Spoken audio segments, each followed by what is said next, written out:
Olá, chegamos ao final do pequeno livro de Ruth, a bisavó do rei Davi, que se encontra nas escrituras originalmente judaicas, hebraicas, né? E nas escrituras cristãs, a princípio para mostrar as origens de um reino instituído pelo projeto eterno de Deus, no caso para Israel. Mas também isso traz para nós uma mensagem de salvação. Especificamente aqui, quando a gente começa a compreender como que foi o casamento de Ruth, a Moabita, com Boaz, o judaíta, né, de Belém, Efrata, a gente já viu nos vídeos anteriores, e a playlist de Ruth é pequena tanto quanto o livro, né?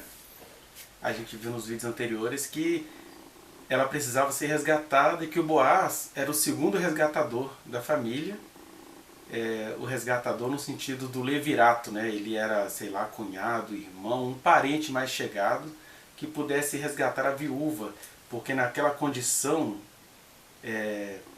naquele período dos juízes e, por que não dizer, na cultura hebraica que foi sendo instituída a partir do deserto, ali nos escritos de Moisés, o que acontecia com a mulher naquele mundo, naquelas sociedades igualmente misóginas, é que uma vez que o marido dela tivesse morrido, alguém mais próximo da família, geralmente o cunhado, o irmão, assumiria esta mulher junto com as propriedades.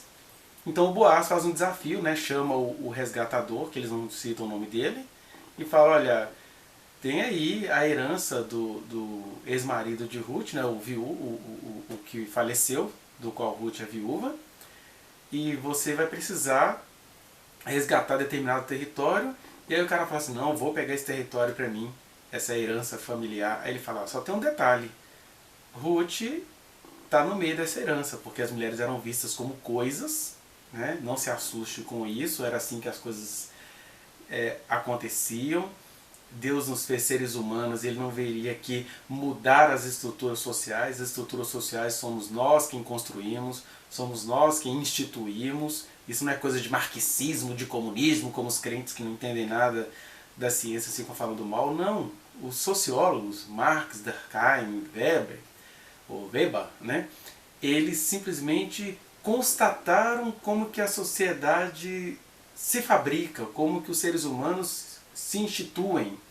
E Deus entra no meio disso no sentido de nos convencer acerca do seu amor eterno, da sua vontade eterna e do que é possível fazer em relação a essa salvação eterna no mundo dos homens. Porque de fato, desde que Deus disse para Adão, né, constatou para Adão, Adão, você fez tudo errado, por isso maldita é a terra por tua causa. De forma que Deus deixou bem claro que a terra ficou maldita por culpa dos machos. Os machos é que trazem desgraça para esse planeta, ainda que as fêmeas, na qualidade de seres humanos que são, também aprendam a se tornarem mulheres estrategistas, mulheres criminosas, mulheres comerciantes no pior sentido do termo, mulheres advogadas do diabo, e mulheres umas contra as outras, mas Deus disse para Adão e como consequência disse para todos os homens do sexo masculino, a terra é maldita por causa de vocês. De maneira que se tirássemos a presença masculina do planeta, possivelmente o planeta existiria um pouquinho mais. Essa é a verdade que a gente precisa assumir. Mas eu estava dizendo, se essas são as estruturas sociais e a estrutura é misógina, Deus vem mudar os corações. Tanto é que Deus em pessoa esteve aqui, Jesus esteve aqui, e ele não mudou as estruturas, ele não mudou a estrutura do Império Romano, ele não mudou a estrutura do Templo de Jerusalém. Judas ficou chateado com isso e tentou traí-lo para ver se ele comia a isca, mas ele falou, sentenciou, o meu reino não é deste mundo.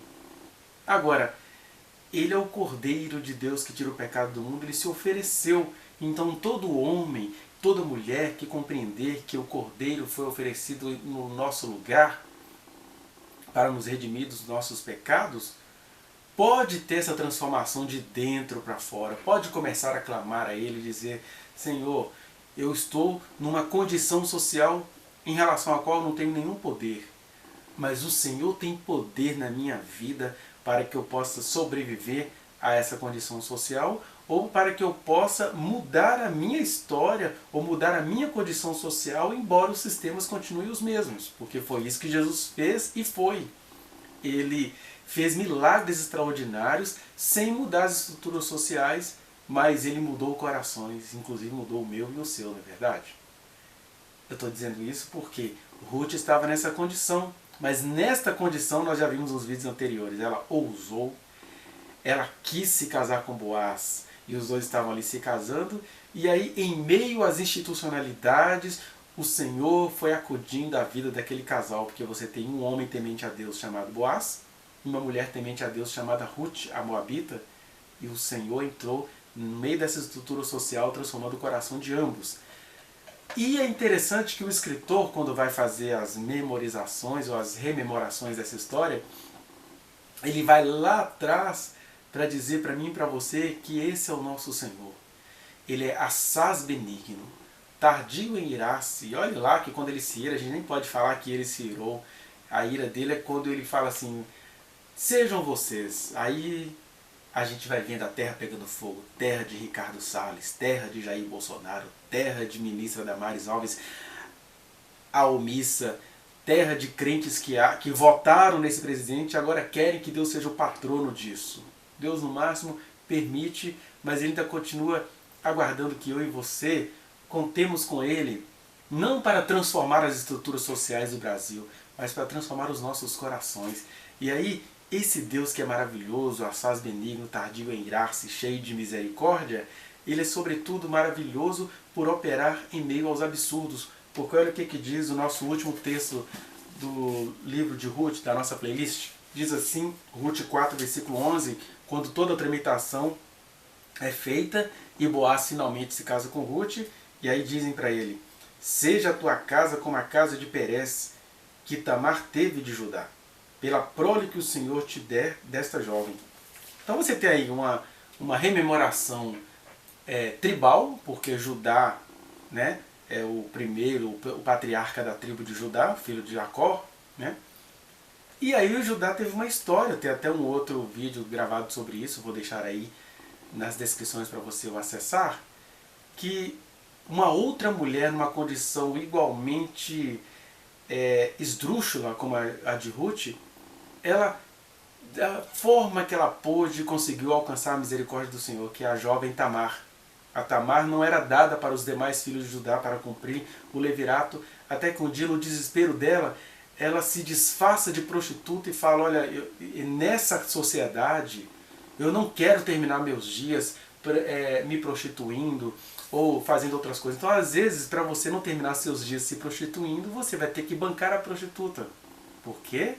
Nós vivemos como podemos, mas o acaso, com A maiúsculo, com A de anjo do Senhor, vai nos proteger.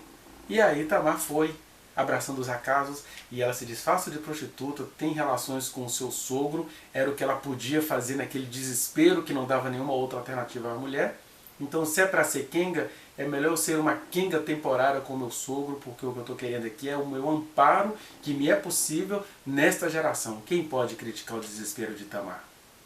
O Senhor a contemplou, e aí Judá a possui, depois ela fica sabendo que, né, ele fica sabendo que a nora dele não estava se prostituindo coisa nenhuma, que ele era o pai daquela criança que estava ali. Quando foi ver, tinha filhos gêmeos, que era Perez e Zera. E aí de Perez veio a família de Boaz, né? Isso nos tempos aí do patriarca Jacó. Agora a gente está nos tempos da conquista da Palestina, digamos assim, né? Que não era nem conquista, era apenas o recebimento de um presente que Deus deu a Israel por meio da linguagem de salvação que os cananeus entendiam. E aí ele fala isso, olha, que o Senhor te abençoe, como ele abençoou a casa de Perez, que Tamar teve de Judá. Ele lembra disso. E aí a gente chega no fim do nosso livro com esses 4 últimos versículos. Ruth 4,18 diz assim, são estas, pois, as gerações de Perez, o filho do desespero de Tamar, que foi contemplado pelo Senhor, que é bondoso. Perez gerou a Esrom, Esrom gerou a Rão, Rão gerou a Aminadab, Aminadab gerou a Naasson, Naasson gerou a Salmão, Salmão gerou a Boaz, e o Boaz, é bom lembrar, ele era filho de Raabe, a ex-prostituta. Boaz gerou a Obed, Obed gerou a Jessé e Jessé gerou a Davi. Então, Ruth, a moabita, que poderia se transformar numa prostituta nos territórios de Israel, se casou com Boaz, descendente de uma ex-prostituta de Jericó chamada Raabe. Essa é a misericórdia do Senhor, que a gente consegue encontrar num livro que está rememorando a história do rei Davi e a história do projeto de Deus para os reinados de Israel, como que dizendo, vocês querem rei, eu tenho um projeto de rei para vocês, só que vai ser algo segundo o meu coração, porque o povo gosta de rei, o povo não gosta de Jesus, o povo não gosta de Deus, o povo gosta de rei. Daí eles adorarem tanto este presidente que tanto mal nos está fazendo, mas até eu falar isso eu já atraio enxotamentos, né? Mas voltando à nossa situação, olha o tamanho da misericórdia e do escandaloso amor do Senhor. Olha o currículo. Tamar, a nora desesperada, que se disfarçou de prostituta. Raabe, a prostituta que se arrependeu e conseguiu intuir pelo espírito dela que trair o seu povo era salvação para o seu povo. E essa ex-prostituta tem um filho chamado Boaz, que vai se encontrar com a moabita, que poderia se tornar prostituta, e aí com eles ele tem um filho chamado Obed. E o Obed vem a se tornar avô do rei Davi, porque ele foi pai de Jessé. Então, nesse textinho hebraicozinho, nós temos aí as grandes misericórdias do Senhor. E você não acha que Deus, que estava em meio a todos esses absurdos do acaso humano, não sabe os absurdos da sua vida? Eu não sei do que é que você está tentando escapar, eu não sei qual é a sua história pessoal, difícil demais de explicar, às vezes são coisas tão absurdas que você não conta nem para você mesmo ou para você mesma, mas eu sei dizer uma coisa: o Deus de Tamar, o Deus de Raabe e o Deus de Ruth, 3 mulheres em condições bem reprováveis para a moral humana, mas totalmente dignas da misericórdia do Senhor, o Deus dessas 3 mulheres é o seu Deus, se você crê em Jesus. Pode se agarrar à misericórdia dele, porque a misericórdia dele vai neste nível que eu acabei de ler aqui para vocês.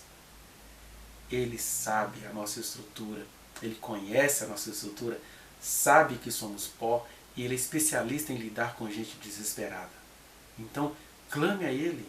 Ele está aí, ele é totalmente acessível. É só você clamá-lo que você vai descobrir que essas historinhas bíblicas não são historinhas e nem bíblicas. São apenas a porta, a portinha que vai te conduzir a um portal eterno de misericórdias infinitas, porque abraçar a misericórdia do Senhor não deixa nem eu nem você mau caráter. Pelo contrário, nos enche de responsabilidade. Mesmo que ela venha com essa cara de desespero, como aconteceu com a Tamar, mesmo que ela venha com essa cara de trairagem, como veio a Raabe, e mesmo que ela venha com essa cara de submissão e topar o que for preciso, como veio a Ruth, mas você vai concordar comigo, foram 3 mulheres que viveram como puderam e viveram com sabedoria. Os provérbios de Salomão não deram conta de fazer provérbios para essas mulheres que foram extremamente sábias, mas não como Salomão imaginava. Foram sábias como Jesus, que olhou para elas e disse: filhinha, perdoados estão todos os teus pecados, perdoados estão todos os teus pecados, se você abraçou o nosso Senhor Jesus, tão amoroso quanto essas mulheres. Fique com essa mensagem. Se você gostou, compartilha, dê o seu like, se inscreva neste canal, aperte o sininho para você receber as notificações e vamos juntos estudar a Palavra de Deus. Nosso próximo vídeo então vai ser numa outra playlist, vai ser a playlist do primeiro livro de Samuel. Mas você está vendo que a gente não está aqui estudando Bíblia, a gente está aqui catando algumas preciosidades deste Evangelho eterno, que começa pela leitura das Escrituras, mas olha que portal, olha que abraço eterno que a gente está ganhando todos os dias. Que o Senhor te abençoe.